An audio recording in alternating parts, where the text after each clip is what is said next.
What's up, guys? It's that guy with the pencil, and let's get into it.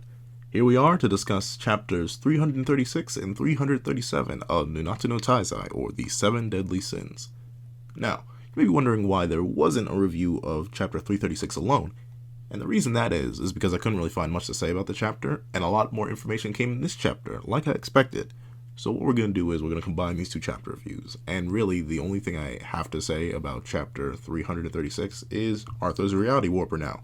Cool, that's great, that's a good power-up, it's not really seen before in the verse, and it's pretty impressive. So that's really it, because he got over his grudge with Meliodas really fast once Merlin calmed him down. So now we're actually going to get into the real reason this chapter is so interesting, to say the very least. So we learn about Merlin's backstory, and we get some confirmations on some questions I've been having for a while. So, Merlin, yes, in fact, indeed, is just a human. She's just a human with high magic capability. And that's what all the Wizards of Belialawan was. They were just the best of humanity. They were the strongest wizards, strongest magic users. Okay. So I'm assuming that means Merlin's true name is actually Merlin, or that thing that she said all those chapters back with Grey Road and Fraudulent was just like some nonsense that Naka came up with to hype up Merlin at that point. Because it doesn't really make sense for her to have a true name if that isn't actually her true name. And it doesn't make sense for Lydia of the Lake to call her Merlin if she actually does have some other true name. Another thing, this chapter is, it's interesting in the sense that I'm not exactly sure where I feel about it. Because it does some great things. It gives some fantastic background on the beginning of the series. So I'll get into what I really liked about this chapter first. First, it explains a lot. It explains that the verse was created by someone known as Chaos. And Chaos isn't necessarily chaos in the traditional term. Chaos is more so a alignment or a alternative term for creation or originator or beginning. Because, at least according to Lydia of the Lake, who I'm assuming is mostly trustworthy until I get to a certain point later on in this video, the Lydia of the Lake claims that what Merlin found out when she was researching was that Chaos created everything. Created the world, created the Supreme Deity and the Demon King, you know, two of the oldest beings in the verse, and he made them. He also made, and also apparently the Great Fairy Tree was the sibling to the Demon King and the Supreme Deity. So that's interesting. So that honestly kind of explains why fairies are so ludicrously strong. And the giants were created next after that. And the interesting thing about the giants being created after that is that they weren't in the original set. They are inherently a younger race than the initial 3 races, which seems interesting and a bit strange. I'm wondering why they were created separately. And it seems like they never really had a overlord figure. And by overlord figure, I mean like a fairy tree, a supreme deity, or a demon king. It seems strange, but I won't even go into that. And this also creates another interesting topic to talk about. Before I even get into the whole humans thing, what's strange is that it seems like the demon king and the supreme deity are even more powerful than I initially thought. Because if it's true that they individually both created not just their graces and their commandments and stuff like that, but they also created their own realms. Like, they created the celestial realm and created the demon world, the underworld. That is insane. And depending on how big those places are, that is a massive feat for them. And it really boosts up characters like Meliodas, and it boosts up characters like Bon and Zelda. Basically, anyone who's able to compete with the Demon King, the full power Demon King, and was able to survive fights with him, is massively stronger than what we initially think right now, depending on how big the realms are. But even then, that's interesting. Figuring out that the fairy realm is the only realm that was technically allowed to maintain itself in the mortal realm, that's interesting. The fact that the giants were technically a failure of creation, like creation didn't like the giants, and then proceeded to make the humans last. And the interesting thing is, Chaos, so aptly named, created the humans as this sort of chaotic individuals. They can be nice and bad, they can be beautiful and ugly, they can be everything combined into one. And this is interesting, to say the least, because that means that Chaos technically messed up the first 4 times, so chaos isn't all powerful, obviously, or else it would have known what it was doing. And it's also obviously not all powerful because out of jealousy, the Supreme Deity and the Demon King worked together to seal chaos. And that's a big deal right there, because those two have literally been at war for the past 3,000 plus years. Most likely even before Meliodas, Zeldris, Elizabeth, all of them were born. Those two deities were at war, and yet they were individually inferior to chaos, whoever chaos is. And that's wild. That means chaos is extremely powerful. And I also wonder, why didn't the Great Fairy Tree have no input on this? I know it's just a tree, but obviously it's sentient enough to create life. Like, as it does. It just created the fairy clan, so I'm intrigued to see why that didn't have anything, but I doubt we're going to get an answer for that.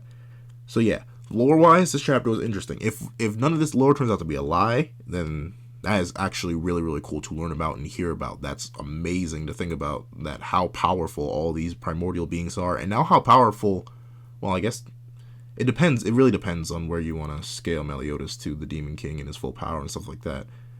But even so, that means Meliodas with demon powers is maybe massively more powerful than what he was initially led on to be, at least from what we had by previous feats.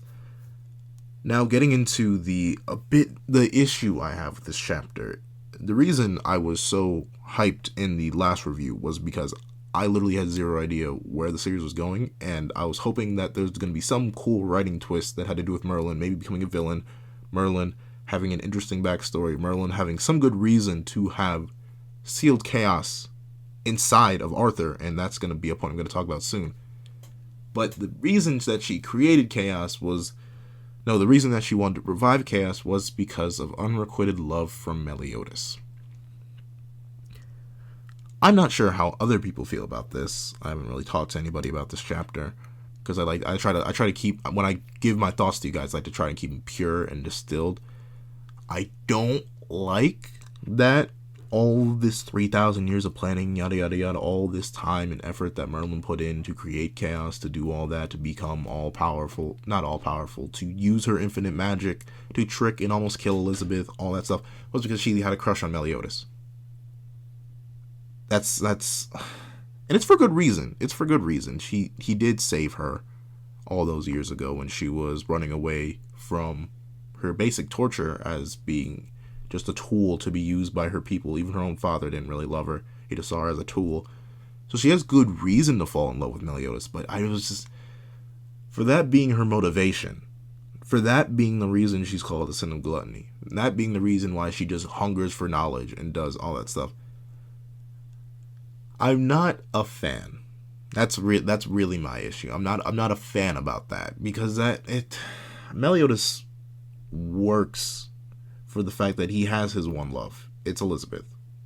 And every other person that falls in love with Meliodas kind of just lessens the impact. Because Elizabeth is in love with Meliodas. There's that goddess girl that was in love with Meliodas. There was multiple people just love Meliodas at this point. And while that's good for having your motivation for like your main love interest and stuff like that, they love each other and stuff like that, it's not necessarily that cool for Merlin for that to be it's just that I want a better reason, and this is where my hopefulness comes in. I hope this isn't just a case of, I don't want to say bad writing, just for simplicity's sake, we're gonna go, I hope this isn't a case of just not bad writing, repetitive writing or something like that. I hope this is a case of we don't know the whole story, because Merlin never says a word. Like, she says, I think she only speaks up after the fact when Meliodas calls her out and was just like, oh, did you try to kill Elizabeth by reactivating the curse?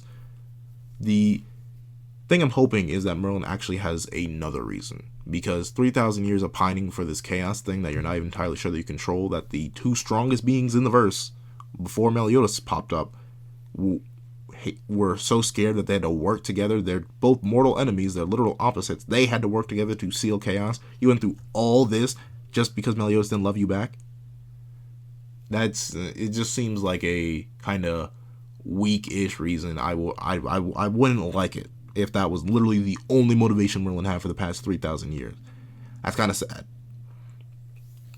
But moving on to potential things that come with this. One, I'm kind of scared for Arthur, because since chaos isn't just a power, chaos is a person, it is an individual, it is a sentient being with thoughts that wants to create and maybe apparently destroy things. It didn't like the giants. I'm shocked chaos didn't just pop them out of existence. The scary thing about that is that lives in Arthur now.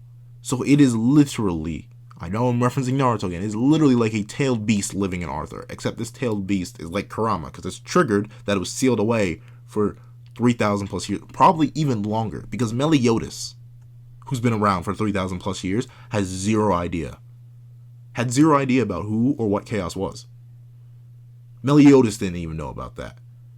That's a big point in this chapter, that Meliodas did not understand what chaos was or where it originated from. So that means that being that old was sealed away for that long, it's got to be triggered. It's got to be angry. I doubt it's just going to be, well, I'm chaos now, time to just chill inside this human guy because I love humans. No, I feel like something really, really bad is going to come from this, and something that Merlin wasn't expecting. And that would be cool. Like, even if we stuck with the weaker motivation of her just wanting to love Meliodas, that's the whole reason she went through all this. If we get it so Merlin was wrong, she jacked up and accidentally unleashed this all-powerful being that it would be better if it stayed away and stayed just locked in Hawk's mom. That would be good. I'd like that. But then we're going to have to come into the fact that we have no idea how they're going to stop him.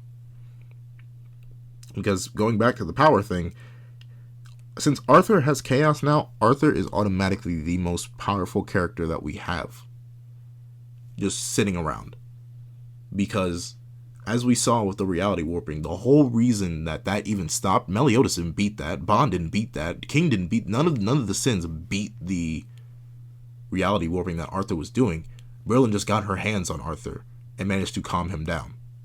So if Arthur were to lose control with that kind of power, then everyone's done. If there's a being inside Arthur now, which is I'm assuming there is, if chaos is inside Arthur and is able to take control of him at any moment, then the sins are done unless they get some ludicrous power up.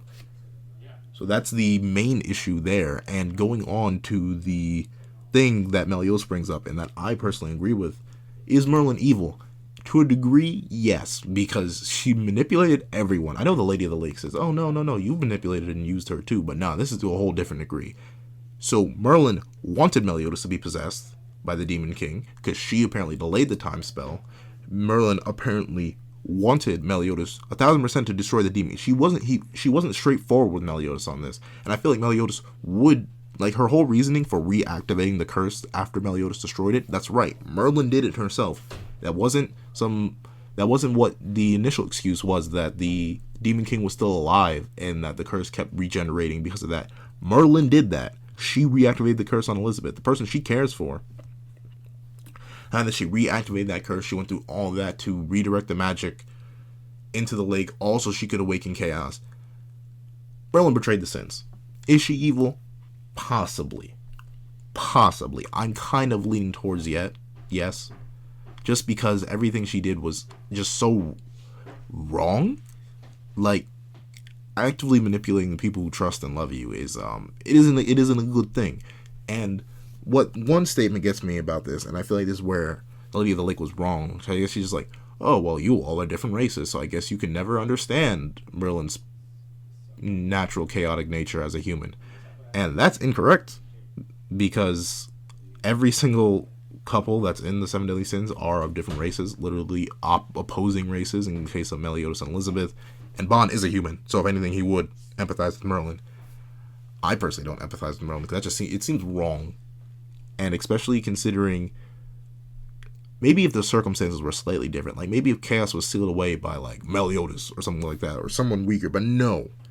The two strongest beings in the verse both agreed that, well, chaos is a bit too dangerous, we gotta seal it away. That's a big deal, and I feel like Merlin kind of jumped the gun. I know she had like 3,000 plus years to think on it, but she really jumped the gun. If that was her only reason for releasing such a dangerous entity into the world and using thousands upon thousands of human test subjects, stuff like that, letting them all die, letting their souls get absorbed into Excalibur, making Arthur go through this without his consent. Like, this obviously isn't Arthur's native magic. Like, when Kath and Merlin were always asking about, did you use your latent magic yet? Yada, yada, yada, yada, yada, yada. This obviously isn't. This is something else. So, Merlin Merlin used Arthur without his consent, gave him a power that he may not be able to control. All because she was lovesick. Yeah, that isn't good. Like, Merlin, you're really shooting down the character list. I did like Merlin because of how mysterious she was, but now I'm not vibing with Merlin right now. Like, unless something comes out, if she becomes a fantastic final villain, sure, that's great. But after the state of this chapter, I'm kind of teetering on Merlin. I'm hoping there's like more of a story here. I hope this isn't just I love Meliodas, he didn't love me back, I'm released the most powerful being in existence. Hope that isn't it. And still, I know I'm still probably like the only one who cares about this, but I don't care that the Demon King's gone. The supreme deity needs to drop down. She needs to. Because now, this is literally directly tied into her. Last chapter, I was saying it maybe because, Chaos is a powerful being and stuff like that. Nah, Chaos is her creator. She's the one who initially sealed him. So the Supreme Deity literally has zero excuse to stay in the Celestial Realm. Because that's it. She has to come down and reseal that power. So I don't want to bet. I am hoping that Nakaba doesn't introduce all this stuff the Supreme Deity's involved in and just doesn't use her. Because that's really bad. That's really bad. But I have faith in Nakaba. I have faith that he can turn this around. Like, I'm not mad at him. Like, he can do his work. I wouldn't be shocked if he managed to just take all these pieces he threw on the ground and then pick them all back up and make them into something beautiful. I'm wanting that, and I'm waiting for that. So I hope that's where this goes. If I had to give these two chapters like a combined score, it's probably a 7. It's a 7 because I like the lore we got. I like Arthur being a reality warper. I like all this information we're getting. I like that we kind of got Merlin backstory. I like that we got their Merlin and Meliodas' initial interaction. I like that we got all that. It's just that the reasoning for it drags this chapter down. Like, and this is mainly my own hype not being answered and me being a bit disappointed because it seems like it's all being brought down for such weak reasoning. Like, unrequited love is a powerful thing. I'll admit that. But for the stakes that are brought into and all the time and effort and chapters and stuff like that we're building up to, for unrequited love to be the reason that Merlin released Chaos, it's a little bit too weak for me. And that's really what brings these chapters combined score down to a 7. However, I got faith. Nakaba, you can do me right. I know you can. You've done it before. You've turned things around before. So I believe. And that's all for this review, guys. This is that guy with the pencil, writing off.